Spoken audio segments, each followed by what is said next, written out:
نہیں کہتے کہ ہمیں میڈ ٹرم الیکشن چاہیے، یہ وہ نہیں کہتے کہ ہم ڈیسٹیبلائز کرنا چاہتے ہیں.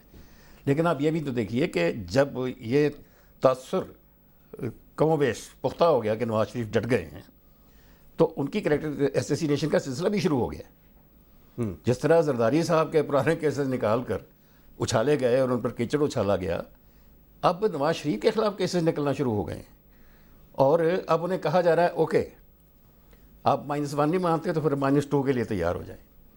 اچھا، جب ایسے حالات ہوتے ہیں، جب کچھ فورسز کسی جمہوری نظام کو لپیٹنے کا یا اس سے جان چھڑانے کا اب ایک مڈ میں نکلنا شروع ہو گیا ہے کہ جیسے بنگلہ دیش میں ہوا تھا کہ تھرو جوڈیشری اپنا ایک سیٹ اپ لایا جائے، تو اگر یہاں بھی وہ راستہ چل رہا ہے تو اس کے لیے بھی تیاریاں ہو رہی ہیں. اس سلسلے میں خود آپ جماعتوں کو بھی ذہن میں رکھیے، سیاسی جماعتوں کو. آپ کا تجربہ ہے، شامی صاحب بھی جانتے ہیں کہ کوئی فوجی طاقت یا قیادت یا شخص اس وقت تک اقتدار پر قبضہ نہیں کرتا جب تک اسے یقین نہیں دلایا جاتا کہ تمہارے آنے پہ ہم مٹھائیاں بانٹیں گے، تمہیں ہار پہنائیں گے. یہ جو ہار پہنانے اور مٹھائیاں بانٹنے والے ہوتے ہیں، یہ اندر اندر بہت کچھ کہہ چکے ہوتے ہیں، گارنٹیاں دے چکے ہوتے ہیں، ضمانتیں دے چکے ہوتے ہیں. اور آپ دیکھ لیجیے جب بھی کوئی آیا ہے اس سے پہلے یہ چیز انتظام موجود تھا کہ جب آیا دیگیں پکیں، حلوے بٹے، مٹھائیاں بٹیں، ہار پہنائے گئے. تو یہ انتظام اس وقت کافی حد تک ہو چکا ہے. وہ لوگ جو الیکشن سے باہر تھے وہ تو اس کام کے لیے پہلے دن سے تیار بیٹھے. ناجی صاحب مجھے تھوڑی سی ایک اور بات کر لے دیجیے کہ مجھے لگتا ہے کہ نواز شریف خود بھی اپنی جماعت کے اندر سے کچھ بے صبر لوگوں کے دباؤ میں پھنسے ہوئے ہیں اور اس دباؤ کا مقابلہ کر رہے ہیں، بڑی طاقت سے کر رہے ہیں، کیونکہ ان کا وزڈم انہیں بتا رہا ہے کہ اگر اس سسٹم کو ڈیریل کیا تو ان کے لیے بھی کوئی جگہ نہیں ہوگی. وہ جانتے ہیں، لیکن وہ لوگ جو ذرا بے صبر ہیں وہ اس بات کو جاننے کے لیے تیار نہیں ہیں. اچھا، ایک سانحہ پیپلز پارٹی پر ہو چکا ہے جس کا آپ سب کو علم ہے کہ جب یہ 2002 کے الیکشن سے پہلے ان کی سینٹرل ایگزیکٹو کی میٹنگ ہوئی تو اس میں یہ جو تھے اس کی طرف آتے ہیں، ایک وقفہ لینا ہے جی اور اس کے علاوہ آپ کچھ باتیں کر چکے ہیں جو میں چاہ رہا ہوں کہ میں شامی صاحب کے سامنے رکھوں اور ان سے ان کے تجزیے سے بھی مستفید ہوں، لیکن ایک وقفے کے بعد.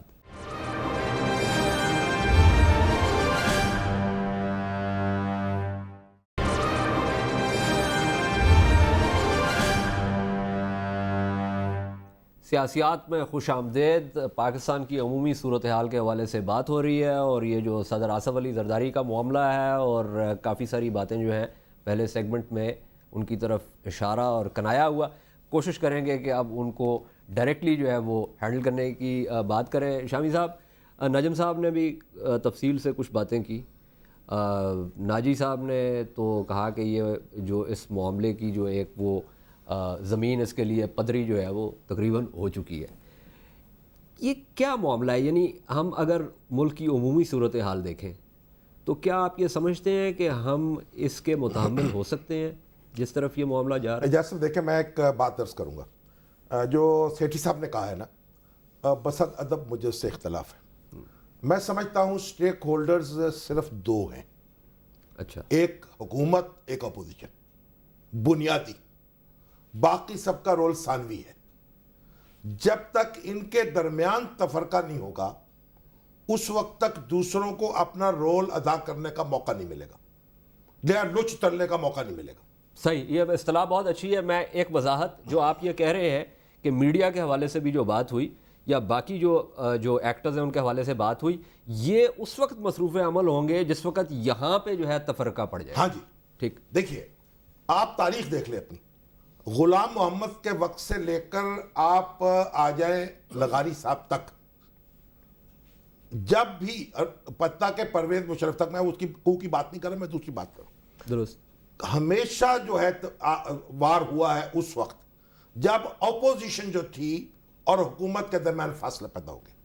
جو پہلی اسمبلی ہے ہماری وہ بھی اس وقت ٹوٹی تھی جب سہروردی صاحب نے حمایت دے دی غلام محمد کو اپنی. صحیح. اب بھی اگر نواز شریف اور زرداری، پیپلز پارٹی اور مسلم لیگ نون ایک رہیں گے اور یہ نہیں ہوگا کہ گھبرا کے ایک دوسرے کے خلاف کام شروع کر دیں گے.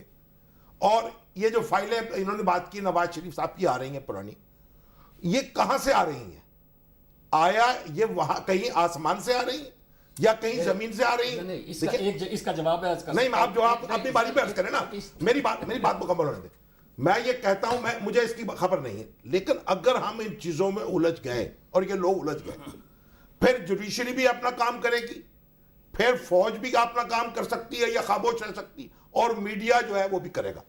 بات یہ ہے، اس لیے بنیادی سبق جو تاریخ کا ہے وہ ہے حکومت اور اپوزیشن کے تعلقات کی کیا نوعیت ہے، کیا نوعیت ہے، اور کیا یہ اس سسٹم کو باقی رکھنے پر متحد ہے.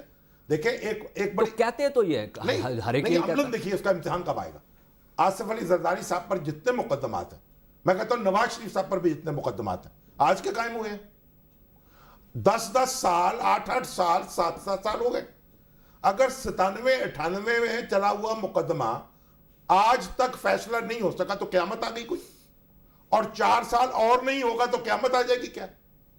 تو جب پھر اس کا کیا مقصد ہے کہ اس کو اب واپس جب صدر بیٹھا ہے ایوان میں تو اس کو ایک تحفظ حاصل ہے. نہیں، لیکن لوگ یہاں پہ کیا کہتے ہیں، یہ بھی آگے انٹرپریٹیشن آپ کی، اب انٹرپریٹیشن یہ کہتے ہیں جی کہ یہ تحفظ ہے کہ نہیں، ایسے بحث جاری ہے. لیکن جو آئین کے الفاظ پڑھ لے تو صدر کو تحفظ حاصل ہے. اگر اس تحفظ کی پروٹیکشن کرتی ہے اپوزیشن تو پھر میں سمجھوں گا کہ اپوزیشن اور حکومت دونوں اس سسٹم کو برقرار رکھنے کے حق میں ہے. اور اگر اس تحفظ کی حمایت نہیں کرتی اور تحفظ نہیں کرتی اس کا، تو پھر بات جو کہتے رہے آپ زبان سے، زبان کچھ اور، بوئے پیرہن کچھ اور کہتی ہے. بوئے پیرہن کچھ اور. اس میں معاملہ یہ ہے کہ آپ نے کہا کہ این آر او کو پارلیمان میں لے کے آئیں گے تو ہم اس کی مخالفت کریں گے. اندیا دے دیا کہ جی یہ ایک ایسی چیز ہے کہ جس کی بنیاد پہ صدر آصف علی زرداری کو ابھی تو الزام ہے ان پر، جیسے بھی ہو کوئی مقدمہ ثابت نہیں ہوا، اور 10-12 سال سے مقدمے ثابت نہیں ہوئے. 97 کے 98 کے مقدمے ہیں. تو بھائی اگر 5 سال 4 سال اور نہیں چلیں گے تو قیامت کیا برپا ہو جائے گی؟ ارجنسی کیا ہے؟ ناجی صاحب آپ کی بات کے حوالے سے کچھ بات کرنا چاہ رہے تھے. ناجی صاحب وہ بھی، اور میں پہلے بھی آپ کی ایک بات میں مخل ہوا تھا. ان کا ایک سوال تھا، پہلے میں اس کو بات کر رہا ہوں. انہوں نے یہ فرمایا تھا جوش خطابت میں کہ یہ فائل کہاں سے آتی ہے. تو میں صرف یہی کرنے والا تھا کہ نواز شریف کی فائل بھی وہیں سے آئی ہے جہاں سے زرداری کی آتی ہے. اور جو تاثر پیدا کرنے کی کوشش کی جاتی ہے اس سے کہ یہ حکومت کر رہی ہوگی کیونکہ نیب اس کے انڈر ہے، ایسا نہیں ہے. نیب اس کے انڈر ہے لیکن نیب کی فائلیں زرداری صاحب کے خلاف بھی نکل رہی ہیں، ادھر بھی نکل رہی ہیں. تو اتنا کنٹرول کسی کا نہیں ہے. یہ کوئی اور فریق ہے جو یہ کام کر رہا ہے. میں جو شامی صاحب کی بات سے جو میری سمجھ میں آئی ہے وہ یہ ہے، اور کافی وزنی بات انہوں نے اس حوالے سے کی کہ اس کو ایک اور حوالے سے بھی دیکھیں. ہم کہتے ہیں کہ جی بھارت جو ہے بلوچستان میں گڑبڑ کر رہا ہے یا فلانی جگہ پہ گڑبڑ کر رہا ہے. وہ اپنی جگہ پہ درست ہے، وہ گڑبڑ ہو رہی ہے، لیکن ایک وہاں پہ بنیادی طور پہ کچھ اندرون خانے کچھ معاملہ ہے جس کی بنیاد پہ جو ایکسٹرنل ایکٹرز ہیں اس کو ایکسپلائٹ کر رہے ہیں. وہ تقریباً یہ بات کر رہے ہیں کہ اگر حکومت اور اپوزیشن کے درمیان تفرقہ نہیں ہوگا تو یہ بھی ممکن ہے کہ اگر اپوزیشن کہیں سے فائلیں نکلوا رہی ہے تو پھر حکومت بھی فائلیں نکال کے لا رہی ہے. نہیں، حکومت نہیں، یہی کہلوانے کی کوشش کی جاتی ہے، تاثر یہی پیدا کیا جاتا ہے. لیکن میرا سوال یہ ہے کہ اگر زرداری صاحب اتنے ہی با اختیار ہوتے تو ان کے اپنی فائلیں کیسے نکلتی ہیں؟ کیونکہ جو آپ بات کر رہے ہیں اختیار میں نہیں ہے، کیونکہ یہ وہی لوگ ہیں جو زرداری کی فائل نکال رہے ہیں، وہی نواز شریف کی نکال رہے ہیں. تو ویسے شامی صاحب یہ جو ناجی صاحب بات کر رہے ہیں اس حوالے سے تو پھر یہ دیکھا جائے تو پھر تو یہ ہے کہ ہمارے ملک کی صورتحال یہ ہے کہ اگر حکومت اور اپوزیشن یعنی دو سیاسی جماعتیں جو ہیں وہ اگر معاملہ درست بھی کرنا چاہیں تو کچھ قوتیں ایسی ہیں کہ وہ معاملے کو درست ہی نہیں ہونے دیں گی. دیکھیے پارلیمنٹ کے پاس پوری طاقت ہے، وہ کوئی فیصلہ بھی کر سکتی ہے، کانسٹیٹیوشن میں امینڈمنٹ لا سکتی ہے، کسی بھی ادارے کو روک سکتی ہے. دیکھیے یہ کوئی اس طرح کی طوائف الملوکی یہاں برپا نہیں ہونی چاہیے کہ جو آدمی جو چاہے کر لے. اگر یہ دیکھیے یہ جو نہیں ہونی چاہیے ایک مختلف چیز ہے، نہیں ہونی چاہیے. دیکھیے بات، لیکن اگر ہو گئی ہے، اگر ہو گئی اس کو سمیٹا جائے. اور سمیٹنے کے لیے میں اس میں نہیں جاتا، اپنی اپنی معلومات ہیں کچھ اور طریقے کی کچھ اور طریقے کی.